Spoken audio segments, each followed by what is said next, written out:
손자가 말하기를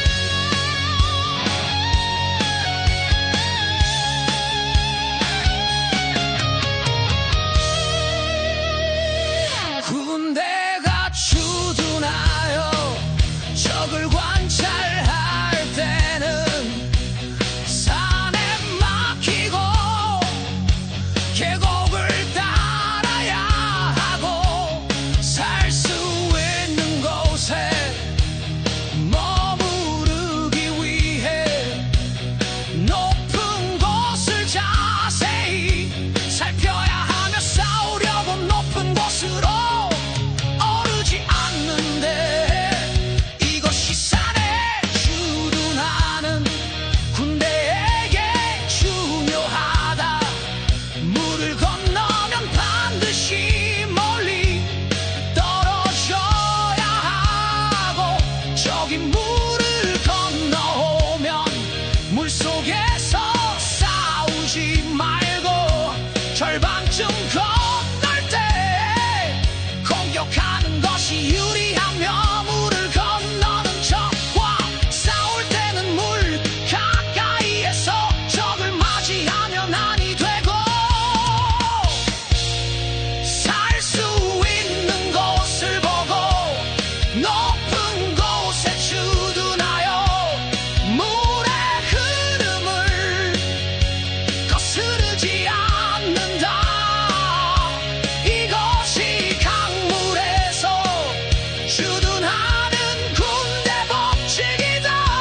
적택을 지날 때는 오로지 빠르게 지나가고 머무르지 않고 교전하게 되면 수초에 의지하고 나무를 등진다. 이것이 적택에서 주둔하는 군대의 법칙이다. 평지에 주둔하면 우측이 높은 곳을 등지게 하고 앞쪽은 죽을 수 있고 뒤쪽은 살 수 있는 지형이어야 한다. 이것이 평지에서 군대의 법칙이다. 이네 가지 군사적 유리함은 황제가 사방에 제후를 이긴 방법이다. 군대란 높은 곳을 좋아하고 낮은 곳을 싫어하며 볕이 드는 곳을 귀하게 여기고 그늘진 곳을 천하게 여긴다. 양생을 위해 곡식이 있는 곳에 머물면 군대에 온갖 질병이 없어지므로 이를 반드시 이긴다. 일한다.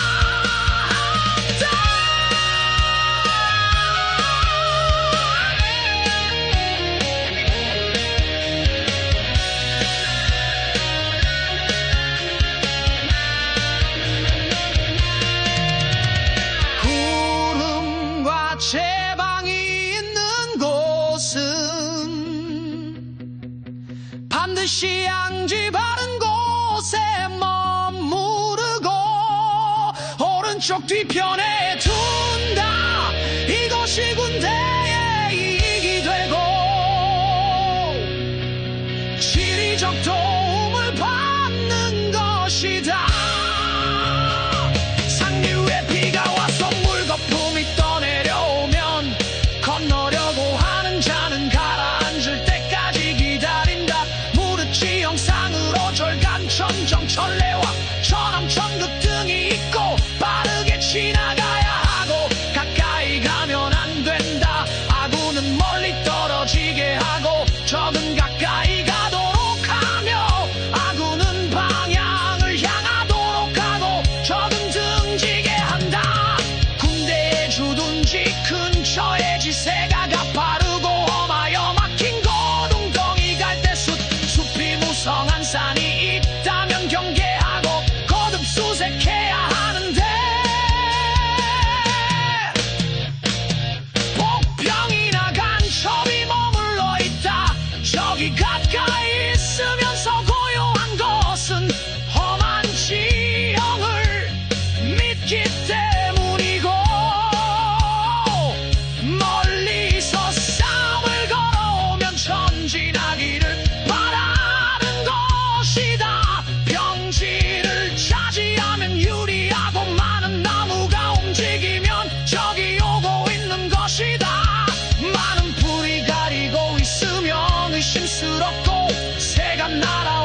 자기 자신을 낮추는 듯 말하면 병력이 일어나고, 대비하는 것은 진격하려고 하는 것이고, 꾸짖듯 강경하고, 빠르게 진격하려고 말하면 퇴각하려는 것이다.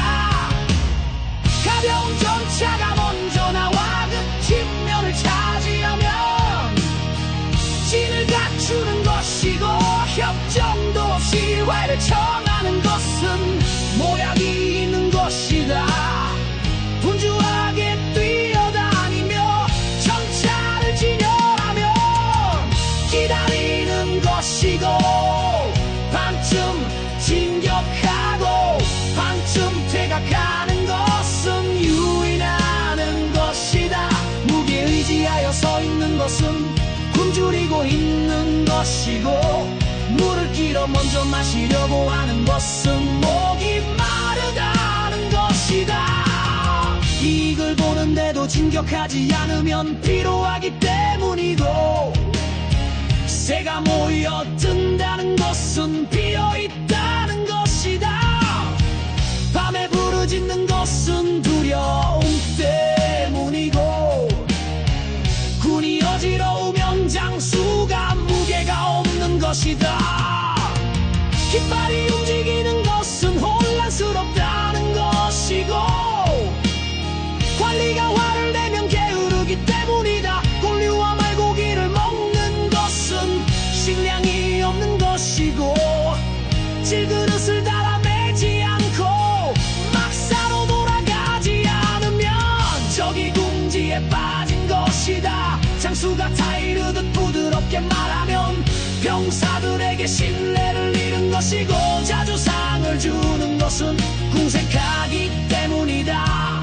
자주 벌을 주면 궁지에 빠진 것이고, 앞서 난폭하가 이유 병사들을 두려워하면 청년함에 이르지 못했다는 것이다. 사자가 와서 사지하는 것은 휴식을 하고자 함이고, 적이 분노하며 서로 마주하면서 오래 싸우지 않고 떠나지도 않고, 서로 마주하면 반드시 경계하며 살펴야 한다. 병사의 수가 많다고 해서 이롭지 않고 생각 없이 용맹하게 진격했어도 아니 되고, 병사들의 힘을 합하여 적을 판단하고 인재를 골라 쓰면 된다.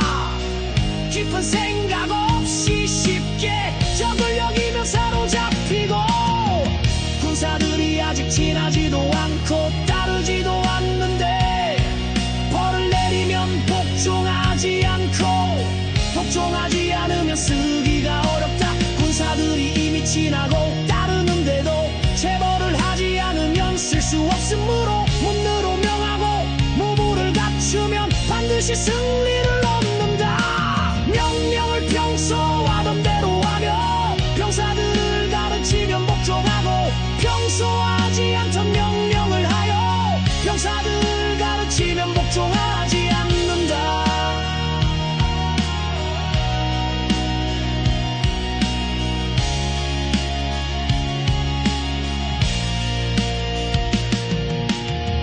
명령이 평소에도 잘 행해지는 것은 병사들과 서로 마음이 맞아 잘 통하는 상태에 있다.